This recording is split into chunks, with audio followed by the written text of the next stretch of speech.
क्या चिराग पासवान जिस समाज का समर्थन लेकर के आज नेता बने हुए हैं, क्या फुर्सत बसी फुर्सत है उसकी यहाँ आ नहीं सकते? दुसाध का वादा है ये कि मैं इसकी लड़ाई लड़ूंगा और अगले 48 घंटे में देखिए ये दर्द ऐसे मारते हैं किसी को, बताइए। देखिए इनका तो ये लड़ाई रुकेगी नहीं। अब भावुक हो रहा है आदित्य पासवान जी। बिल्कुल, एक 13 वर्षीय बच्चे को मार दिया गया, ये गलत है। लेकिन फिर भी इसे सड़क दुर्घटना बताया जा रहा है बिहार पुलिस के द्वारा। लोक जनशक्ति पार्टी के ऑफिशियल पेज पर भी है।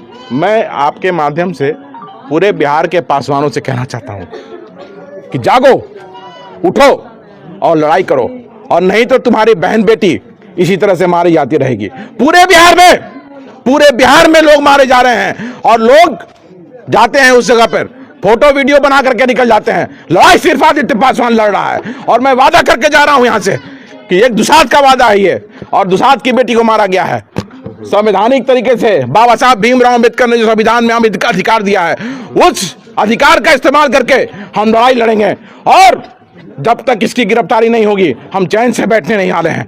और याद रखें ये लोग कि ये लड़ाई जो है अभी रुकने वाली नहीं है। और बिहार विधानसभा का सत्र चल रहा है। इस सत्र में कोमल का आवाज, कोमल की चीख गूंजेगी, और इसके साथ साथ हमारी बेटी रचना पासवान की हत्या कर दी गई, उसकी चीख भी 48 घंटे के अंदर बिहार विधानसभा में गूंजेगी। और सरकार को न्याय देना पड़ेगा। और औरंगाबाद पुलिस जिस तरह से इसको ढांकने का प्रयास कर रही है, ये बिल्कुल ही भर्त्सना के लायक है। और जिस तरह से हम लोगों ने देखा कि उसमें लिखा गया है कि हरिजन टोला, तो जिस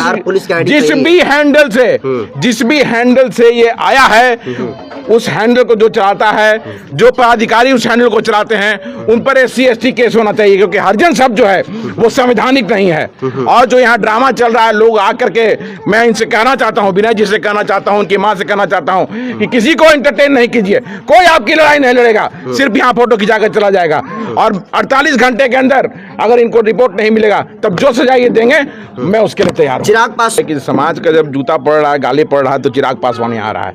पिछले 3 दिनों से कोमल की हत्या को ट्रेंड करा रहे हैं लड़के लोग, तो आज चिराग पासवान का आंख खुला है। कहां थे चिराग पासवान जब नीतीश पासवान की हत्या हो गई? कहां थे हमारे जब डाइट सेंटर में गोपालगंज में रविदास समाज की बेटी का यौन शोषण करके हत्या कर दिया? कहां थे चिराग पासवान जब पूजा का यही माली में, औरंगाबाद के माली में लटका करके उसकी हत्या कर दी गई? नीतीश पासवान की हत्या कर दी गई, हमारे भाई, हमारे मित्र भरत मान जी की हत्या कर दी गई। कहीं ये लोग नहीं दिखे। आज जब समाज का दबाव हुआ, समाज का प्रेशर हुआ, तो आज ये दिखाने के लिए आ गए हैं बस, और कुछ नहीं। क्या उन्हें मालूम नहीं है कि बिहार में अनुसूचित जाति पर क्या हो रहा है? रोज शोषण, रोज उत्पीड़न, रोज हत्याएं हो रही है, और सरकार जो चुप है, और सरकार के कदमों में साष्टांग दंडवत ये लोग किए हुए हैं। तो इनका नाटक अब चलेगा नहीं, समाज ये समझ चुका है। इनकी लड़ाई को मैं लड़ने जा रहा हूं, और जैसा कि मैंने कहा कि 48 घंटे के अंदर इसकी गूंज बिहार विधानसभा में गूंजेगी, और कार्रवाई बिहार सरकार और बिहार की पुलिस को, औरंगाबाद की पुलिस को करना पड़ेगा। बहुत सारे लोग इस पे कहना क्या है, बात किए, अच्छी बात है, मुजफ्फर के कारण यहाँ पे है, नहीं तो कहाँ चिराग पासवान और लोजपा कहीं दिखता है? ना भरत मान जी के यहाँ दिखा, ना नीतीश पासवान के यहाँ दिखा, ना राधिका के यहाँ दिखा, ना पूजा के केस में दिखा, कहीं नहीं दिखा। तो ये सिर्फ ये दिखाने के लिए यहाँ आके नाटक जो हुआ है, बस ये लोग नाटककार हैं और ठग के झूठ बोल करके समाज का वोट लेते रहे हैं। और क्या चिराग पासवान जिस समाज का समर्थन लेकर के आज नेता बने हुए हैं, क्या उन्हें फोन पे बात करने के लिए बसी फुर्सत है उसकी? यहाँ आ नहीं सकते थे? कुर्सी, उनको पद ज्यादा प्यारा है कि समाज ज्यादा प्यारा है? आज हम लोग समाज के लिए कहीं से कहीं चले जा रहे हैं। बड़े नेता हैं, तो जहां है, तो फिर क्यों समाज की बात करते हैं? नहीं करें, समाज की बात ही नहीं करे ना। समाज की बात उन्हें करनी नहीं, जब समाज के लिए समय पर जब खड़ा नहीं रह सकता है, उसे समाज की बात नहीं करनी चाहिए। और यही चिराग पासवान, मैं हमेशा से कहता हूं कि वो समाज के कभी था ही नहीं, न कभी है, न कभी होगा। रामविलास पासवान और रीना शर्मा जो एक ब्राह्मण समाज से आती हैं, उनका पुत्र है ये, तो वहीं पे पहला दाग लग गया।